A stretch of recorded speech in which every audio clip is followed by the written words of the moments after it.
కరుణానిధి, జయలలిత వీళ్ళ అనుచరులను తట్టుకోవాలంటే అంత చిన్న విషయం కాదండోయ్. రోడ్ అసెంబ్లీ నుంచి లిటరలీ జుట్టు చెరిపేసి బట్టలు చింపేసి అలాగే కరుణానిధిని ఒక పోలీసులు తీసుకెళ్తుంటే పంచ కూడా ఊడదీశారు. అంత విధంగా ఉంటాయి పాలిటిక్స్ అక్కడ తమిళనాడులో.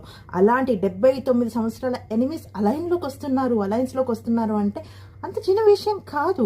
అలయన్స్లోకి రావట్లేదు అని చెప్పేసి వాళ్ళే మాట్లాడారు. అండ్ 2.5 ఇయర్స్ అండ్ మీరు 2.5 ఇయర్స్, మేము 2.5 ఇయర్స్ మహారాష్ట్ర టైప్లో మనం పాలిద్దాము అని చెప్పేసి అది ఒక రూమర్ అంతే.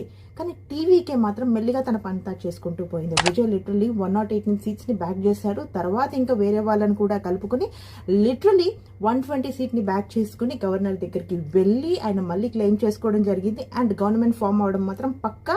కానీ ప్రమాణ స్వీకారం ఎప్పుడు అనేది ఇంకా తెలియట్లేదు. ఇంకా గ్యాప్లోనే కొట్టుమిట్టాడుతూ ఉన్నారు, ఇంకా మాట్లాడుతూ ఉన్నారు దాని గురించి. Let's see what happens next. అలాగే 24/7 అప్డేట్స్ కావాలా జస్ట్ సబ్స్క్రైబ్ చేసుకోండి. అలాగే సోషల్ మీడియా పేజ్ని